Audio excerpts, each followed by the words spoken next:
اس لیے یہ ٹاپک آج بتانے کی ضرورت پیش آئی کہ ہم اپنی زندگی کے رخ کو جب تک ٹھیک نہیں کریں گے اس وقت تک ہماری زندگی کی یہ پریشانیاں ختم نہیں ہوں گی. ماں باپ خود اپنی اولاد کو پریشان کر کے خوش نہیں ہوتے, اللہ رب العزت اپنے بندوں کو پریشان کر کے کیسے خوش ہوں گے؟ تو وہ نہیں خوش ہوتے. اس لیے فرمایا ما یفعل اللہ بعذابکم ان شکرتم وآمنتم, اگر تم ایمان لاتے شکر کرتے اللہ تعالیٰ کو تمہیں عذاب دے کے کیا ہاتھ اللہ تعالیٰ کیا کرتا تمہیں عذاب دے کے؟ وہ کیوں عذاب دیتا؟ تو اللہ تعالیٰ خوش نہیں ہوتے, وہ نہیں چاہتے کہ بھوکے ننگے رہے بندے, پریشان رہے بندے. یاد رکھیے اللہ رب العزت نے اپنے بندوں کو عذاب کے لیے پیدا نہیں کیا, اپنے بندوں کو ثواب کے لیے پیدا کیا ہے. کیوں؟ فرمایا ان اللہ بالناس لرؤوف الرحیم. جب رؤوف الرحیم ذات ہے تو وہ کبھی پریشانی میں اپنے بندوں کو نہیں ڈالنا پسند کرتے. ہم خود پریشانیوں میں پڑتے ہیں, ہم پریشانیوں کو دعوتیں دیتے ہیں, بھاگتے ہیں پریشانیوں کی طرف. کس طرح سے؟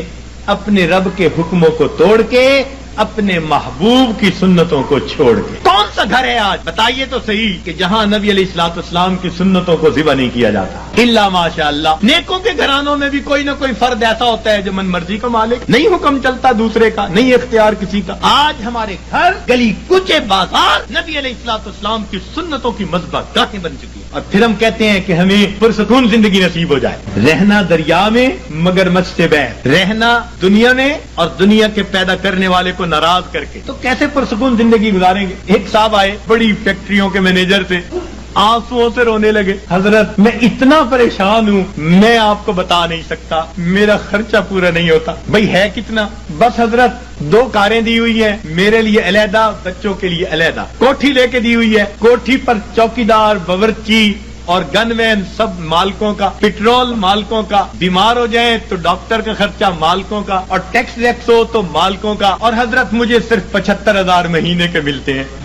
75,000 مہینے کے ملتے ہیں, سارے باقی خرچے مالکوں کے, اور آنسوؤں سے رو رہا ہے کہ حضرت میرے خرچے پورے نہیں ہو. فیصل آباد سے ایک خاتون آئی, پردے میں بیٹھ کے بات کرنے لگی, رو رہی ہے دارو قطار, 5 منٹ روتی رہی, اور اس کے بعد کہنے لگی بس میرے لیے دعا کریں, میرے خرچے پورے نہیں ہوتے. میں نے کہا کتنے فرد ہیں؟ کہ بس میاں بیوی ہیں, اولاد نہیں ہے. تو کتنا خرچہ دیتا ہے خاوند؟ کہ جی ہر مہینے کا 50,000 دیتا ہے. میں نے پوچھا بنتا کیا ہے؟ کہنے لگی بس دوائیوں پہ خرچ ہو جاتے ہیں. اور واقعی ایسے تھا, 50,000 روپیہ اکیلی خاتون کا خرچہ, مگر وہ ڈاکٹروں کے باتوں میں چلا جاتا. میں نے اس مینیجر اور اس خاتون کو پھر سمجھایا, میں نے کہا کہ اپنی زندگی سے جب تک نافرمانی کو نہیں نکالو گے تمہیں زندگی میں کبھی سکون نہیں مل سکتا. تمہارے مال سے اللہ نے برکت نکال لی ہے. تمہارے 75,000 کیا 75 لاکھ بھی ہوں گے تو تمہاری ضرورتوں کو پورا نہیں کریں گے. برکت اللہ تعالیٰ نکال لیتے ہیں. اتنا کماتے ہیں ضرورتیں اتنی, پریشان. اتنا کماتے ہیں ضرورتیں اتنی, پھر پریشان. لنگوٹ باندھ کے میدان میں اترتے ہیں, اب اس پریشانی کو تو ختم کر دینا ہے, اگلی پریشانی اوپر سے آ جاتی, پہلی ختم نہیں ہوتی دوسری اوپر سے, پھر پریشان پھرتے ہیں. کہتے ہیں جی بس رول کے زندگی گزار رہے ہیں. ایک صاحب کہنے لگے کہ جی کسی نے شعر لکھا ہے, ایس دکھی حیاتی دے پینڈیاں وچ, ایس دکھی حیاتی دے پینڈیاں وچ, کدی راہ پہ گئے کدی بھلدے رہ, ایک دیوا امید دا بلدا رہا, لکھ چکھڑ انیریاں دے چلدے رہ, پت جھڑ دے جھڑے ہوئے پتیاں وانگ, اسی تیرے جہان وچ رلدے رہ, پر دامن امید دا چھڈیا نا, اسی نار تقدیر دے گھلدے رہ. تو میں نے کہا کہ بھئی تمہیں پت جڑ کے جھڑے پتے کی طرح رولنے کی ضرورت ہی کیا ہے؟ کیوں ضرورت ہے؟ تم اپنے آپ کو پروردگار کے حوالے کرو, وہ تمہیں بے آسرا نہیں فرمائے گا, وہ تمہیں کٹی پتنگ کی طرح نہیں رکھے گا, جھڑے ہوئے پتے کی طرح رولنا نہیں پڑے گا, گھلنا نہیں پڑے گا تقدیر سے.